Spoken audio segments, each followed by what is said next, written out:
Ini adalah materi tentang anggaran kas dan piutang. Ini ada capaian pembelajaran yang harus dipahami,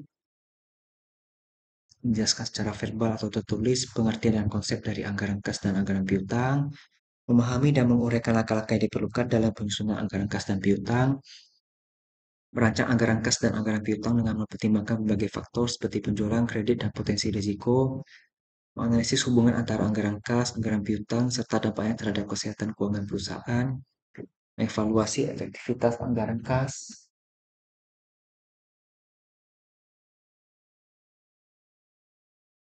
dan anggaran piutang dengan membandingkan hasil aktual dengan anggaran yang telah disusun, mengembangkan model anggaran kas dan piutang sesuai dengan kebutuhan dan karakteristik perusahaan tertentu. Kita masuk dulu anggaran kas. Anggaran kas menunjukkan rencana sumber dan penggunaan kas selama tahun anggaran yang terdiri dari rencana penerimaan kas dan perencanaan pengeluaran kas. Jadi akan ada yang namanya kas masuk dan juga kas keluar. Kas masuk terdiri dari pertama yang sifatnya kontinu, seperti dari penjualan secara tunai atau hasil dari pelunasan piutang. Kedua, yang sifatnya tidak kontinu, ini berasal dari pernyataan pemilik perusahaan, penjualan saham, penerimaan kredit bank, dan penjualan aktiva tetap yang sudah tidak terpakai lagi. Dua, aliran kas keluar itu sama juga ada kontinu dan tidak kontinu. Kalau yang kontinu berarti pembelian bahan baku dan pembayaran upah gaji. Kalau yang tidak kontinu ini untuk pembayaran bunga, bayar dividen, bayar pajak, bayar utang, pembelian kembali saham, dan pembelian aktiva tetap. Tujuan perusahaan melakukan penyusunan anggaran kas adalah untuk satu, menentukan posisi kas pada berbagai waktu dengan membandingkan uang kas masuk dengan uang kas keluar. Jadi memang yang paling baik adalah uang masuk lebih besar daripada uang keluar. Supaya kita mau surplus. Nah, makanya nomor dua, untuk perkirakan kemungkinan terjadinya defisit atau surplus. Kita harus akui tidak mungkin selamanya akan surplus. Pasti akan ada momen tertentu yang hasilnya defisit. Kalau kita punya kebun sawit, biasanya pemupukan dilakukan rutin ya, tapi pembelian pupuk itu biasanya 3 bulan sekali. Nah, selama 2 bulan sebelumnya bisa saja cash flow-nya positif, tapi pada bulan ketiga karena harus melakukan pembelian pupuk dalam jumlah besar, ya arus kasnya jadi lebih dominan negatif ya karena uang keluarnya lebih banyak.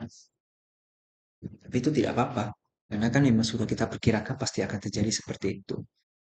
Kemudian yang ketiga bisa mempersiapkan keputusan pembelajaran jangka pendek dan jangka panjang. Bila jadi defisit perlu cari dana, kalau surplus maka harus memilih alternatif penggunaan yang paling menguntungkan.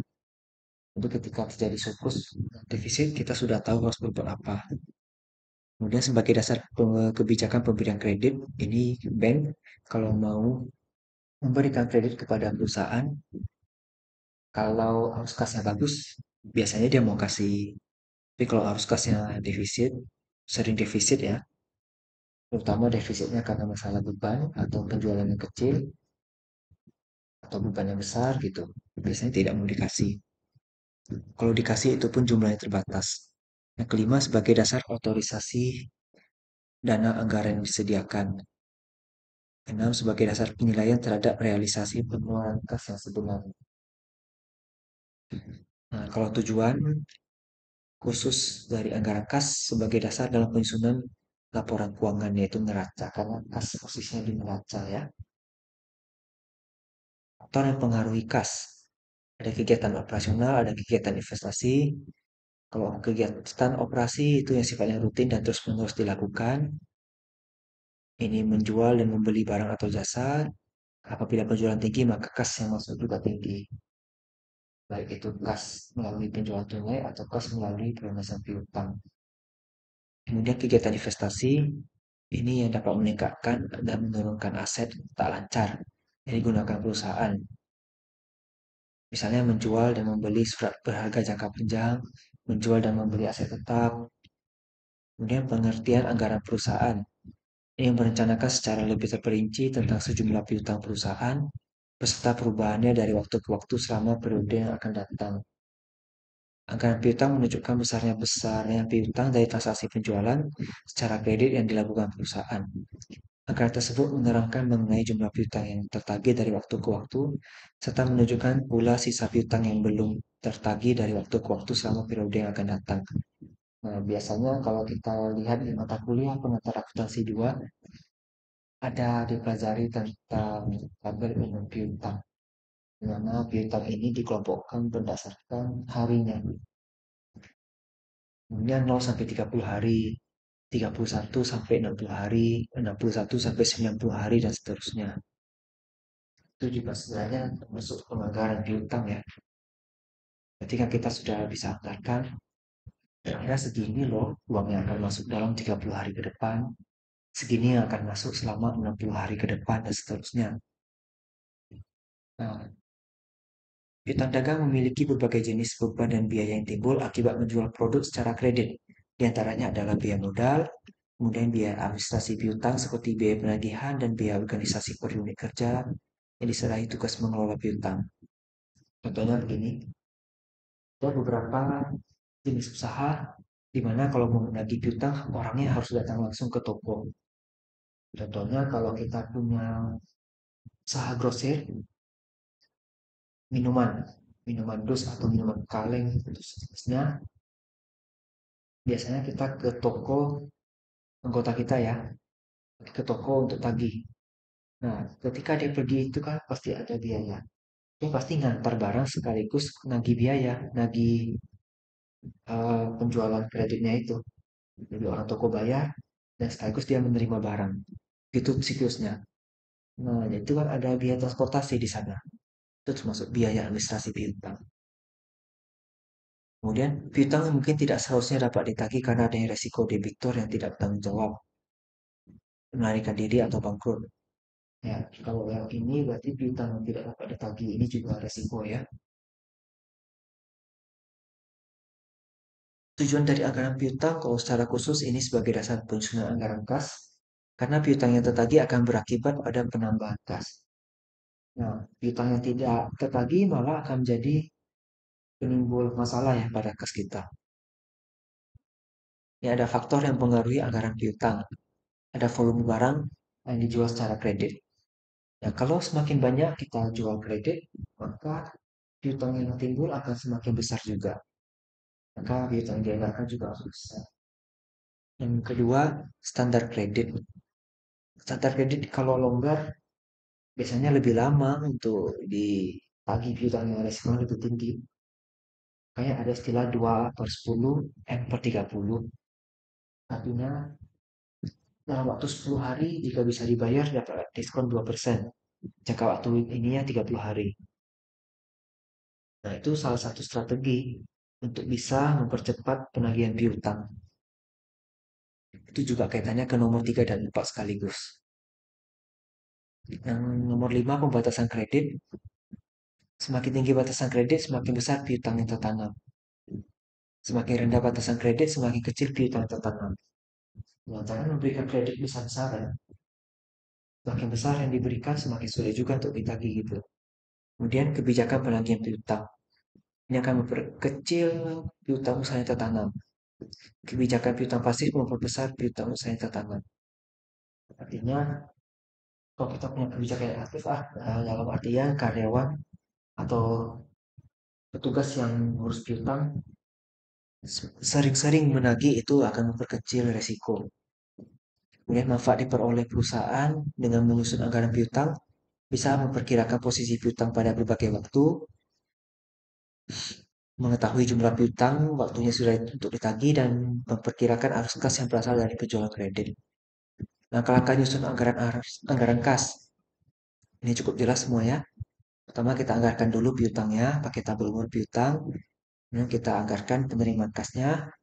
Kemudian kira-kira ada pengeluaran kasnya untuk apa saja, kita anggarkan. Kemudian anggaran kas sifatnya sementara, kalau ini mungkin yang sifatnya mendadak, atau sifatnya musiman, atau yang sifatnya bisa dibayar setahun sekali. kemudian memperkirakan pembayaran bunga kalau kita pakai utang, lalu kita finalkan, kita susun anggaran kas akhir.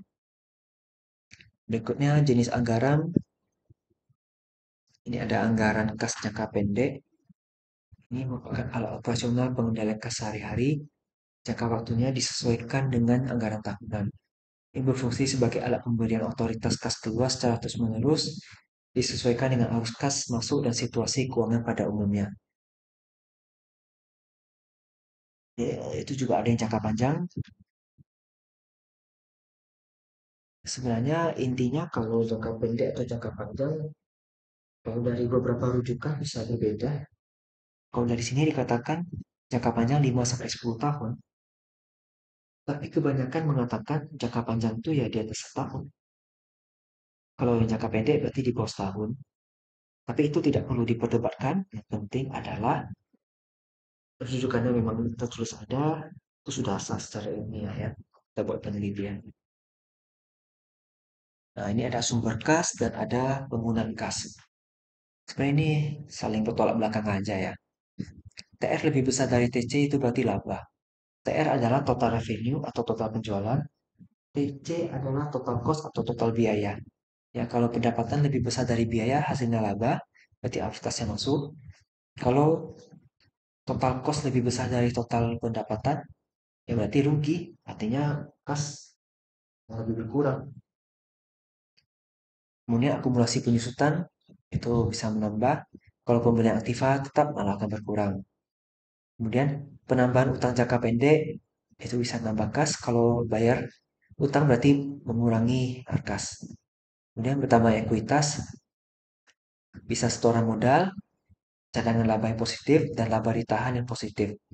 Kalau penggunaan kas itu berkurangnya ekuitas itu berupa penarikan modal, kemudian cadangan laba negatif dan atau berkurang dan laba ditahan atau rugi. Kemudian langkah penyusunan anggaran piutang. Tentukan dulu jumlah penjualan yang mau kita tunai sama yang kredit. Kemudian jangka waktu kreditnya itu bagaimana? Kemudian kita tentukan besarnya bad debts atau besarnya piutang tidak tertagih yang harus dicadangkan. Secara akuntansi itu ada aturannya, tapi itu kembali kepada kebijakan perusahaan.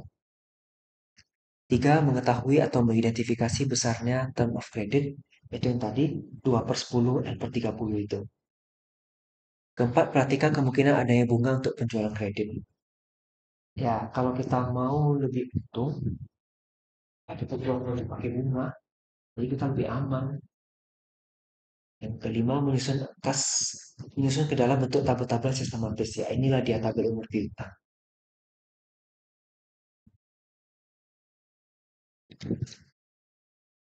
Kita bisa cek contoh tabel umur piutang,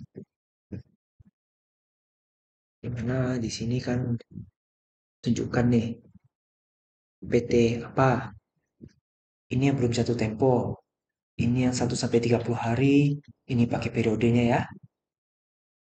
Nah, jadi ini kan bisa dipakai untuk penganggaran kas dan piutang ini ya.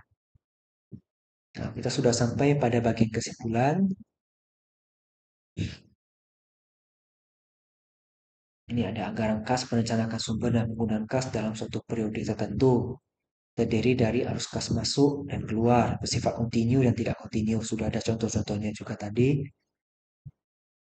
Yang faktor seperti kegiatan operasi dan investasi, perusahaan mempengaruhi aliran kas masuk dan keluar. Kemudian volume penjualan kredit, standar kredit, jangka waktu kredit, pemberian potongan, pembatasan kredit, dan kebijakan penagihan piutang ini bisa mempengaruhi dari piutang itu sendiri. Langkah-langkah penyusunan anggaran itu sudah cukup jelas, sesuai dengan runtutan dan ada penjelasan contoh-contohnya juga sudah dijelaskan. Nah, berikut ini ada beberapa pertanyaan diskusi terkait topik anggaran kas dan anggaran piutang.